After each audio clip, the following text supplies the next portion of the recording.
Hey folks, it's Maxie here and welcome to another taping of Impact Wrestling on Access TV. You join us for 3 of the 4 tapings that we'll have on the road to Turning Point as we continue to build to what looks like and is shaping up to be a pretty decent card going forward. No point blathering on, let's just run this week's show. Just the 18 segments this week, so fitting a lot in the space of 2 hours. I decided to start the show this week something a little bit different. And we had the likes of Sami Callihan, Chad Betts and EC3 alongside his friend Johnny Dango giving their thoughts on what should take place in the matchup for the television championship. Sami pleads his case, Chad Betts pleads his, and EC3 pleads his as well, with Johnny Dango backing up his friend. They all give good cases of what they'll be, and they basically have to make way because EC3 is going to be in action in our opening matchup, so we won't know for a little bit longer who's going to participate in that matchup. At 57, not the strongest opener I could have went with, but we may have better promos down the line. The opening contest saw EC3 in action against Cody Deaner, and EC3 picks up a win in a decent matchup within 7 minutes and 26 with a sweet meat sizzler. A good performance from EC3 with a 61 rating in what comes a 53 rated matchup. After this one I had another decent match that saw Moose pick up the win over Rhino, an 8-12 with a game breaker. This brought us a 53 rating and Moose with an impressive 57 in ring performance. After this we hear from the matchmaker Kurt Angle, and he confirms the 4 men that will participate in the matchup at Turning Point for the television championship.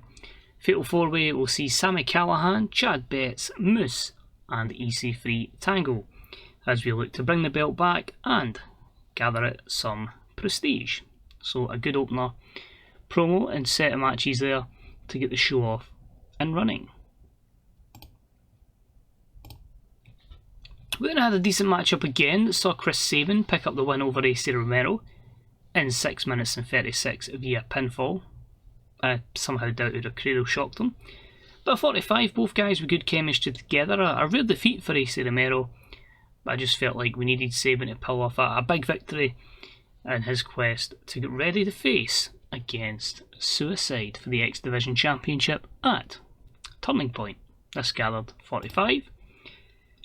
Coming soon to Impact Wrestling, you've had one promo from a couple of weeks ago, but Richard Holiday, the entrepreneur, will be joining us. He believes he is going to be the most marketable wrestler in professional wrestling history, and he brings a 30 rated segment. Moving along, we had the return of Rachel Erring. Of course, she joined and left again. Now she's back again. She was facing Diana Purrazzo, and Diana picks up the win in 8-10 by pinfall. A 46 rated matchup here and a 55 for the Virtuosa. The reason for this matchup is she says she is going to put her name forward. She wants to become a 3 times Knockouts champion, and she believes with the distraction of Ronda Rousey that Diana can take advantage of that and beat Jordynne Grace at Turning Point. So a 50 rated segment there. We then had Ronda Rousey in action, and she sustains an injury. And that's why I didn't want to use her until the pay-per-view, but decided to go for it. But we had an about that had fantastic heat and great wrestling, which saw Ronda defeat Su Yung in 9:05 by pinfall. Bruised eye socket, we'll see how bad that is at one point. A 53 rated segment. Su Yung with 47, Ronda with 75, so you imagine we're probably looking at about a 57-58 rated matchup there, should the injury have not been sustained. So again, Ronda dominating. Thanks, Paul. And after the matchup, Su Yung has been beaten down by Ronda Rousey and her friend Jamie Hayter, and this results in Rosemary, basically the lights go out, she comes out, she spooks off Ronda Rousey and Jamie Hayter, saving Su Yung from a serious beating. This angle, of course, is to make the matchup official, the rematch for the Knockouts Tag Team Championships. The Demon Assassins, Rosemary and Su Yung against Ronda Rousey and Jamie Hayter. Another hype package to promote Priscilla Kelly, Hell's favourite harlot. I checked it. 20 rated segment. As I say, we expect her to debut after Turning Point. We had a decent matchup that saw Ethan Page, too many Ethans, defeat Crazy Steve in 7:37 with a spinning facebuster. A 50 rated matchup, again just giving as many of our guys positive momentum as we can. All Eagle Ethan Page with a 57 rated performance.